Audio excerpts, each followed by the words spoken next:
The first thing the appraiser, a competent appraiser, they're going to fill out an condition and option form, whether it's repairable or whether it's a total loss. So if I walked up to this bus, I'm going to look at the facts of loss from you, where the damage is. I don't think this thing has any damage, but I'm going to fill this out first. So we're going to ID the bus first. In the entry, this is the VIN number, the model number. It's a complete tag on a bus. Should have the axle information too. Manufacturer, weight ratings, it's got everything right in the right front. So we're gonna fill out the VIN. Buses don't have a lot of options versus a truck. You know, usually, motors, you could probably speak to this better than I can, but you know, a T2145, this is a, what year is this, a 2012? 11. This bus only came with one motor and tranny option, I believe. For the most part, you don't really have options on. Yeah. It's whether you have a bathroom or not. Right. A truck, you know, medium duties, heavy duty trucks, yeah. There you could get 5 different engines, 5 different transmissions, 10 different axle weight ratings. Buses, not so much. You know, this came with I don't know what motor, it's probably it's probably got a Cummins with an Allison in it. Yeah, Allison transmission. All buses are automatics, Allison automatics, either the 1000 or 3000 series automatics. So we'll go through, fill this out. This is a 2011. Let's say it's got damage down the right side. Did you write? I did. So I'm gonna ID it, get all the options, get the model number. Let's say the damage was down the right side. Let's go to the bus estimate and the handout. Let's see, we got truck estimate, it's past. We started at a bumper. Yeah, bus estimate number 3. Right side here. Yep, so we started at the front bumper and moved back. Yeah, bus estimate number 3. A small damage, I can repair it. If it's missing a piece, I'll opt to replace it. Zach replaced this one, $993 with the markup LKQ. So he found a used bumper for this, $795. He added a 25% markup. Now the database time, that's not database because I don't think there's Van Hool database in the Just Right. It's very limited. Yeah. It's very limited. So with that arrow. So that was a judgment item that I input into the system. Yeah, so he called the time on this. He said, all right, there's no database time in the Just Right. I'm gonna call this 3 hours. I'm gonna call this 3 hours and 4.5 hours paint. That's about right, sounds about right. Now as an adjuster, you know, we always try to audit all of our estimates. That our appraiser's right, they come into our quality control department, we're gonna look. But you know, every once in a while we'll catch something that the appraiser might fat finger it accidentally and write 30 hours on a front bumper.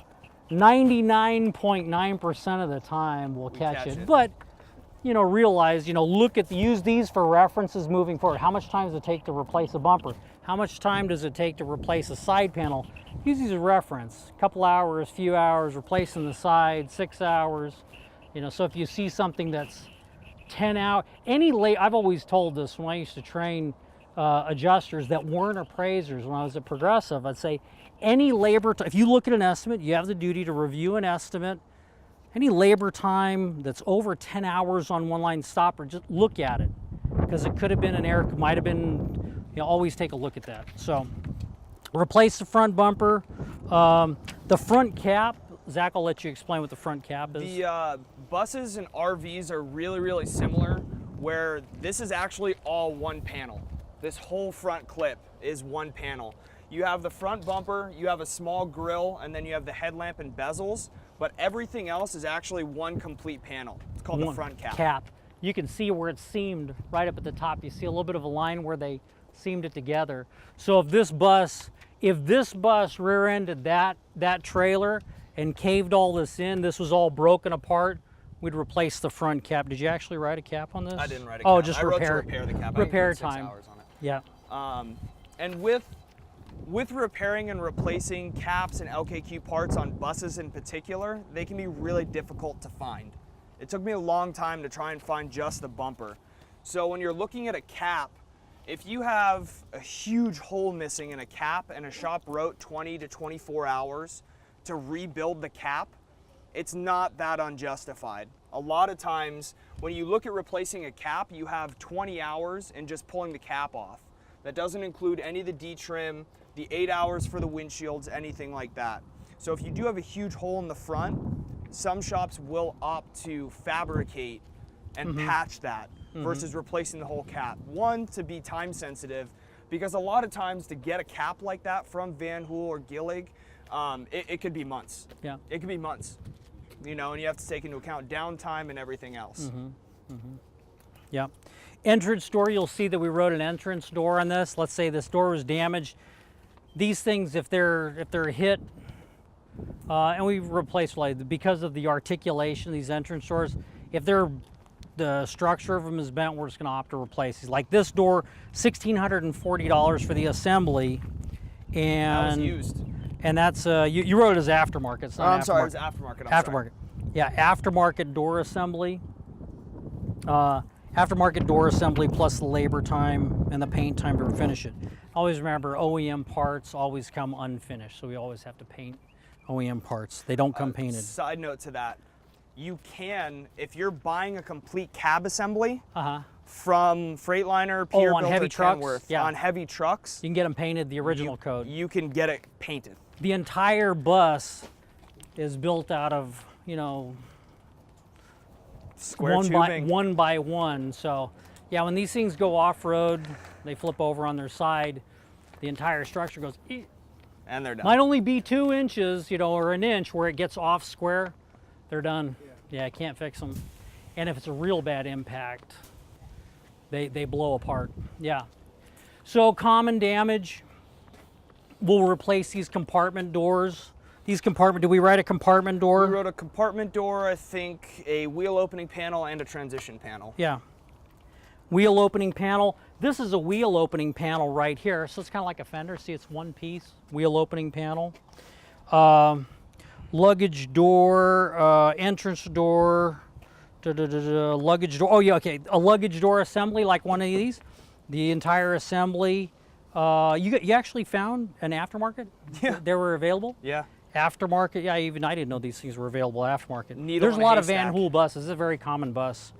Luggage door assembly, 4.5 hours for labor to take this off and put a new one on, 3.5 hours for finish, $823 And that for the and part. that can range depending on the manufacturer and the size of the door. A lot of times there'll be differently sized doors, and one will be $850 and the one next to it will be $1,400. It just depends. The back of the bus, these glass panels on the side, it's structural glass. They actually have, so they're real thick. Oh, you have $1,000 per. Yeah, $1,000 per pane. They're urethaned in with this really hardware. It's got to be cut out with a pneumatic knife. Labor time to get one of these in and out is about 4 hours, I think, 3.5 hours. I'd say higher. Yeah, they're hard to get out. I'd say a little bit higher. 5.5 hours Yeah. per pane. But buses, you know, repairability on these, you know, you see damage down the road. Parts are expensive, you know, like a compartment door, $800. Labor time, you know, to pull that whole assembly off, a few hours. You know, they're not hard to fix. You know, same with trucks. You know, the parts are big. They're actually a little bit less intricate versus cars. Just the parts are bigger. more expensive, and the labor cost is higher because they take up a lot of space. As I mentioned earlier, this bus has buses, all the engines, this tour coach size bus. It's all in the back. It's all in the back. Engine's in the back of the bus.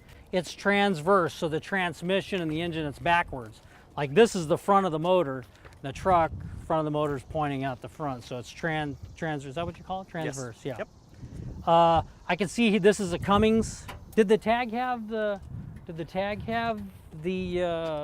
motor on it? No. Okay. No, it's an ISX. Cummins ISX. This 2011 Van Hool C2045 only came with this motor, so there's really not many options. So, massive. See the size of it, and again, this is a 6-cylinder. With the size of the alternator, you've seen car alternators. Our alternator is about this big in our car alternator. Massive engine, but still only a 6-cylinder. Massive fan, pretty straightforward. Rear bumper, same as the front, repairable. The rear compartment doors, how these get rear-ended a lot? What's the rear compartment doors on these? About $1,000. Depending. Some of them are decorative and have like other intricate stuff on them, and then you'll be up around $1,500. But they're all fiberglass, so really similar to a front cap. You may have a shop that'll opt to have a massive repair time and fabricate something out of fiberglass versus actually repairing these or replacing these panels. In shops, that's the thing. Always realize that, you know, we always try to negotiate. We've both been in shops before, and shops make more money off of labor versus a part price. Yeah, it's true. You know, a shop might say, oh, I got to replace that part. Well, appraisers will come and say, well, I tell you what, how about I give you 12 hours to repair it, where they could probably repair it in 6, but it's better than replacing the part. It's cheaper. You might see some high labor times, but if the damage is bad enough, we'll always try to, we'll give them more labor versus replacing a, you know, $1,000 or $2,000 part that still has labor on top of it. Yeah. So, any questions on the bus so far? What else do we want to go through? Oh, you know, something we're going to bring to everybody's attention. This is a tag axle. Buses, semi-trucks, you know, you see the rear, that's both of those rear axles on that truck are drive axles. Some semis, they just have one of the drive axles. We have to, when we evaluate, we want to know. We got to, you know, we got to look at the truck because it'll make a difference of a couple $1,000s if it's a two live axles in the back versus one live axle. Buses are always just one drive axle, and then they have a tag axle behind it, so you can kind of see the back axle on this. The wheels are a little bit narrower. That's just a support weight. They're not drive wheels. So let's say a car runs into this and it damages the wheels, tires, and the axles. That might be a $2,500 rear axle, and then the front drive axle, that might be a $6,500 axle. So that's the difference. Other than that, pretty straightforward, all aluminum structure.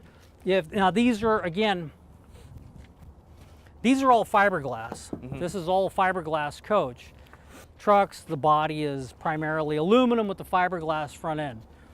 You have a break in this, you know, you could have a break this big in it. We're going to opt to repair something like this. Fiberglass is a lot more repairable than aluminum is. Other than that, read through all this. Once again, it's good reference material. Frank is going to give you guys all the electronic docs on all this to reference back to, and hopefully that was helpful. So, Thank you very much. you bet. You bet. Thanks, guys.